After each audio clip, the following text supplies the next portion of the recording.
হারায় যেমন কালারে হারায়। হ্যালো, সো এখন হচ্ছে বাজে সকাল 9টা আর আমরা আজকে বেরোচ্ছি শান্তিনিকেতনে রায়পুর রাজবাড়িতে। তো ফার্স্টে যাবো রায়পুর রাজবাড়ি, তারপরে হয়তো সোনাঝুরি হাট যাবো, কারণ কালকে সন্ধেবেলায় সরি কটার সময় হবে, 4টে নাগাদ আমরা সোনাঝুরি হাটে গেছি আর 1 ঘন্টার মধ্যেই সন্ধে হয়ে গেছে।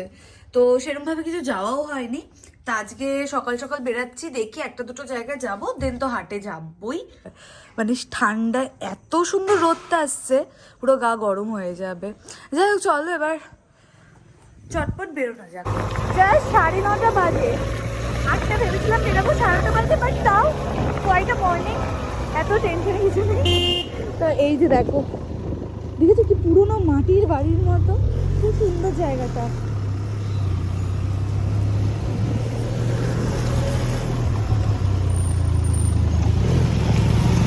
দেখে নাও, ডান দিকে লাইন লেগেছে, এটা হচ্ছে মিউজিয়ামের টিকিট কাটার লাইন, আর এইটা হচ্ছে মিউজিয়াম, চিত্তনারায়ণ লেখা আছে, আর এইটা হচ্ছে মিউজিয়াম। এটা জানো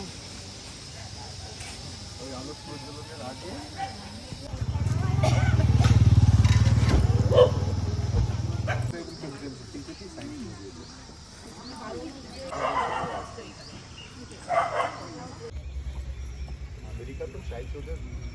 সো বিশ্বভারতী ক্যাম্পাসে দেখতেই পাচ্ছ যে পুরো চারপাশটা বিশ্বভারতী ক্যাম্পাসই, বাট আমরা আজকে যাচ্ছি না, বিকজ এর আগে বহুবার এসছি, মানে অনেকবার এসছি এর ভেতরে, তাই এখন আর এখানে বেশিক্ষণ দাঁড়াচ্ছি না। সুরিত ওই পেছন ওইদিকে লুচি পুরি সবজি খাচ্ছে, পুরি সবজি খাচ্ছে। যাই হোক, আমি খাচ্ছি না, কারণ আমার আজকে আমি ভেবেছিলাম মানে যতক্ষণ না প্রচণ্ড খিদে পাবে আমি খাবো না, কারণ আমার খুব একটা খিদে পাচ্ছে না। শুধু খেয়েছি চা আর বিস্কিট, আর কিছু খাচ্ছি না, ভালো লাগছে না যে খেতে। অনেকটা খিদে পাবে তখন খাবো, কারণ কালকে একটু বেশি খাওয়া হয়ে গেছে, আর বেশি খাওয়ার হলেই আমি মানে বেশি খাওয়া হয়ে গেলে ভালো লাগে না শরীর। এর থেকে হালকা খাবো, ঘুরতে পারবো। বেশি খেলে না মানে এনার্জিটা দেখেছে মানে এত তাড়াতাড়ি টায়ার্ড হয়ে যায়, ঘুরতেই পারি না। কালকে যেরকম দিনটা অ্যাজ সাচ বিশাল ভালো কাটেনি, তো আজকে তাই একটু কম খাচ্ছি। আর এই জায়গাটা এত পাখির আওয়াজ আসে, এত পাখি ডাকছে, জানি না ভিডিওতে কতটা আসবে, খুব পাখির আওয়াজ হচ্ছে। যা শোনো, জানি না এটা কি পাখির আওয়াজ, প্রচুর পাখি এখানে, পুরো এখানে এত গাছ, দারুণ সুন্দর জায়গাটা। আর দেখো, তাই জন্য এত রোদ বলে, আমি তো পুরো রোদের ডিরেক্ট নিচে দাঁড়িয়েছি, কিন্তু পুরো জায়গাটাই কিন্তু ছাওয়া, কারণ এত গাছ আছে, তো রোদটা সেরকমভাবে গায়েই লাগছে না, পুরো ছাওয়া পড়েই যাচ্ছি। তো যাই হোক, চলো আগে এখানে সুরিত খেয়ে নিক, তারপরে তো রাজবাড়িটার উদ্দেশ্যে বেরাচ্ছি যেরকম বললাম, তো ওখানে গিয়ে আবার দেখো। আমরা জাস্ট পৌঁছালাম, এটা হচ্ছে এরিয়াটা, এখানে রায়পুর যুব সংঘ লেখা, আর পেছন দিকটা আমি বলছি এন্ট্রান্সটা কোথায়, দাঁড়াও, এই দিকটা দিয়ে হচ্ছে রাজবাড়িটা। তো চলো, সুরিত এগিয়ে গেছে, আমি যাই, হেলমেটটা খুলবো, বাইকটা নিয়ে এগিয়ে গেছে, এখানে বাইকটা পার্ক করছে। তো এই হচ্ছে এরিয়াটা। এই বোলপুর শান্তিনিকেতন ঘুরতে এলে এই রাজবাড়িটা না দেখে একদমই যেও না। বোলপুর থেকে মাত্র 6 কিলোমিটার দূরে অজয় নদীর তীরে এই রাজবাড়িটি অবস্থিত। এই রাজবাড়িটার নামই হলো রায়পুর রাজবাড়ি। দেখে বোঝাই যাচ্ছে যে এটা পুরোটাই একটা অ্যাবান্ডন রাজবাড়ি। 300 বছর পুরনো এই রাজবাড়িটার অবস্থা আজ দেখো প্রায় ধ্বংসাবশেষ, চারদিক দিয়ে ইট পাথর ভেঙে ভেঙে পড়েছে। 15 শতাব্দীতে সিংহ পরিবার অযোধ্যা থেকে আসে রায়পুরে এবং তাদের ব্যবসা বাণিজ্য এখানে শুরু করে। পরবর্তীকালে সেই ব্যবসা এতটাই সাফল্য লাভ করে যে তারা অনেক জমি এখানে কিনে ফেলতে পারে। 20 একর্স বা তার থেকেও বেশি জায়গা জুড়ে এই রাজবাড়িটি অবস্থিত। ইভেন বলা হয় যে মহর্ষি দেবেন্দ্রনাথ ঠাকুর তার ছাতিম গাছের তলায় এবং তার সংলগ্ন অনেক জমি এই সিংহ পরিবারের কাছ থেকে তখন মাত্র 1 টাকার বিনিময়ে কিনেছিলেন, আর যা পরবর্তীকালে শান্তিনিকেতনের বিশ্ববিদ্যালয় শহর গড়ে ওঠে। আরও তোমরা পড়লে জানতে পারবে এটার অনেক বড় হিস্ট্রি, যা এই ভিডিওতে বলে আমি শেষ করতে পারবো না। তাই বলবো, শান্তিনিকেতন এলে এই রাজবাড়িটা অবশ্যই তোমরা ঘুরে যেও।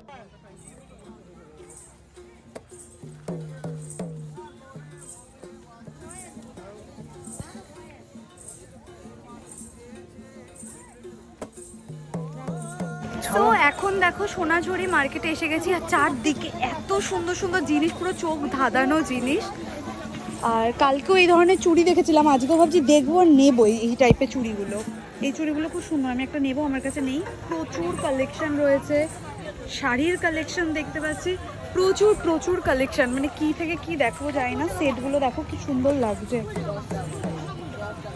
না এটাও নিতে পারি। আর একটা আছে এইটা, এই কালারটা দেখে একটা নেব রকমেরই। হ্যাঁ তো দুটো নিয়ে নাও। দুটো নিয়ে নেবো না, হ্যাঁ দাঁড়া তোকে দেখিয়ে দিই। তো এই দেখো দুটো ডিজাইনই খুবই ভালো লাগছে, আর আমি ভেবেছি দুটোই নিয়ে নেব। একটা আমার দিদি ভাই আসবে নববর্ষে, নববর্ষে তো হ্যাঁ নববর্ষে, তো ও পড়তে পারবে। তো এই দুটো ডিজাইন ভালো লাগছে না, এটা ভালো লাগছে না, ডিজাইনটা ইউনিক লাগছে, দারুণ আর লাগছে। এটা একটা ডিজাইন, এটা দারুণ লাগছে। দুটোই নিয়ে নিই। আরো কয়েকটা ডিজাইন দেখালো, একটা ব্লু এর ওপরে রয়েছে, রানীটা বাদ দিয়ে ব্লুটাও কিন্তু নেওয়া যায়। এই দেখো এখানে কি সুন্দর হারগুলো দেখতে পাচ্ছি।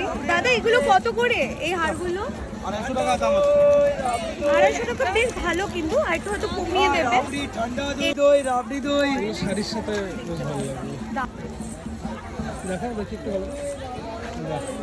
এগুলো আমার খুব ভালো লেগেছে, কিন্তু আমি নেবো না কারণ আমি পরতে পারি না। এগুলো যারা মানে ক্যারি করতে পারে খুবই ভালো লাগবে বলে, খুব স্টাইলিশ, একদম অন্য ধরনের ডিজাইন, দারুণ সুন্দর।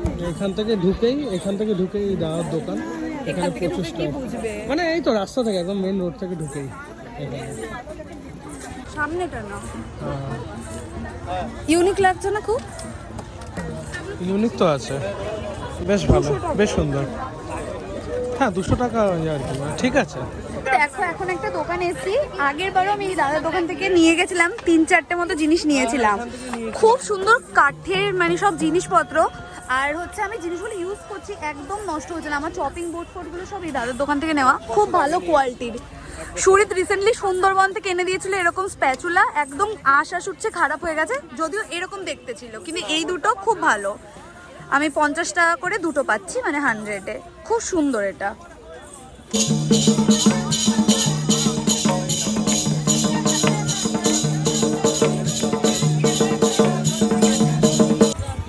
দাদার দোকানে কালকেই শাড়িটা দেখে গেছিলাম, তখন নিইনি, কিন্তু এখন আমার এটা বেশ ভালো লাগছে, কারণ আমার একটা অফ হোয়াইটের মানে খুব ইচ্ছা ছিল নেওয়ার। এই শাড়িটা দেখো, এই একটা আছে, এটা একটু হোয়াইটিশের ওপরে, আর এটা একটু দেখো নামিয়ে, আর এটা একটু ঘিয়ে প্যাটার্নের, এইটা হচ্ছে একটু ঘিয়ে প্যাটার্নের। এই হচ্ছে আঁচলটা, দেখো এই আঁচল হরিণ হরিণ করা।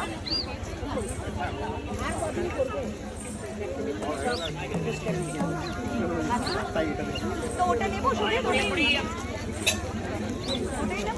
আবার এই হোয়াইটটাও কিন্তু খুব সুন্দর লাগছে, দাঁড়া না, আমি তো ঘুরছি। এই হোয়াইটটাও ভালো লাগছে, কোনটা বেশি ভালো লাগছে সেটা নেবো। এই হোয়াইটটাও সুন্দর লাগছে, ভালো লাগেনি? ওটাই নেই। তো আমি এই শাড়িটা সিলেক্ট করলাম, বেশি ভালো লাগছে এটার প্যাটার্নগুলো, আর প্রচুর কালার্স রয়েছে আমার কাছে। অলরেডি ব্ল্যাক কালার রয়েছে, একটা নিয়েছি, আরও অনেক কালার রয়েছে, ভ্যারাইটি। আর এই দাদা এখানে খুব ভালো দামেও দিচ্ছে, বার্গেনিং করে বেশ ভালো দামেও দিয়ে দিচ্ছে। অনেক জায়গাতেই দেখলাম, কিন্তু এখানে স্টকগুলো খুব ভালো। এই যে দাদাকে দেখে নাও। দিদি যতটা পারবো, দিদি ভাই দাদা যতটা পারবো আমরা ডিসকাউন্ট করে দেবো, সবসময় ডিসকাউন্ট ঠিক করে আছে। চেষ্টা করি আমরা।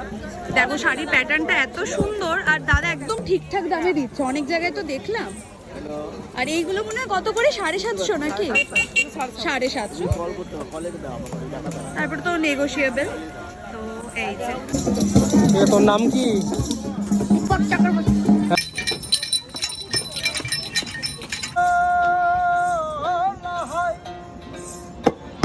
থাকে না লোকে লজ্জারে ভয়, কারণ ফকির ভেবে